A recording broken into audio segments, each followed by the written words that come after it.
Tackle home maintenance, finance and investing with local experts at the Playford Property Night. Welcome to the Playford Property Night, here at the Stretton Centre in Playford Alive, hosted by Real People Real Estate. With guest panel members from various trades and services like home maintenance, finance, accounting, conveyancing, real estate, construction and pest management. It's the best place locally to take your questions about your current or future property and have them answered. Great for those looking to make improvements, buy, sell, invest, or simply want to learn more. Here's just one example of a local expert attending the night who can answer your questions. Hi, I'm Ricky from Real People Real Estate. With us today is Melissa from Your Choice Conveyancing.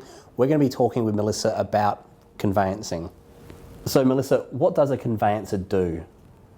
A conveyancer is a licensed professional who prepares the legal documentation for property transactions.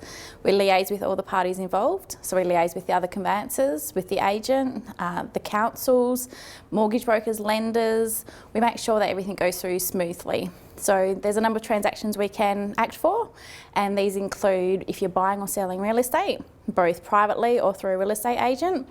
If you're doing a land division, if you're noting your change of name because you've got married or divorced or you just decided you want to be called something different. Also noting a death of your registered proprietor. So if one of the proprietors has passed away, you need to remove them off of the title. And also for matrimonial transfers. So for people that are going through a divorce and they need to remove their ex-wife or ex-husband from the title. Buying and selling property can be a pretty stressful time.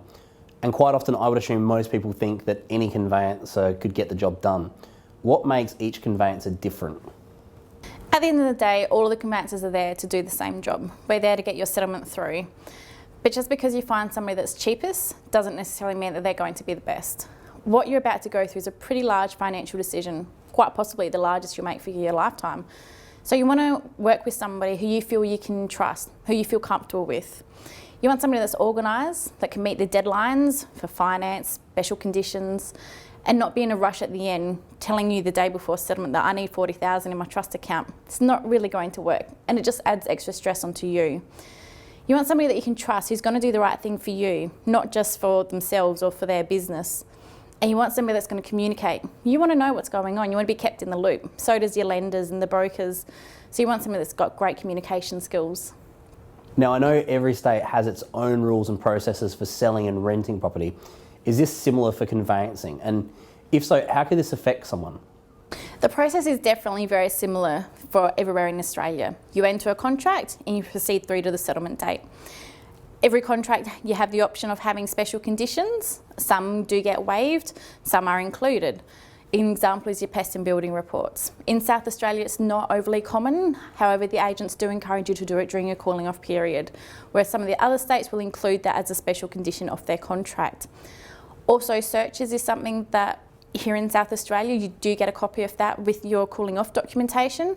Some of the other states, so you don't get that information given to you and it's sent up to you to do your own due diligence.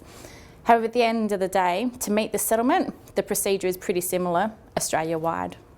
So what is the easiest way to know I'm trusting such a big transaction with the right people or person?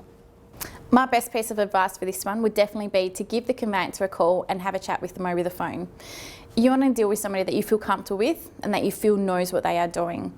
Another way of checking if they're licensed is to go onto the AIC website, that's the Australian Institute of Conveyancers, and on there you will see a list of members that are currently registered with them.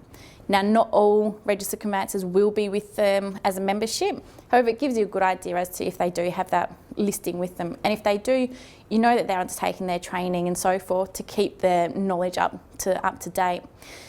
Another thing you could do is possibly check out their website or their Facebook page if they have one, just to see if there's any testimonials and see if it compares with what you're looking for in a conveyancer.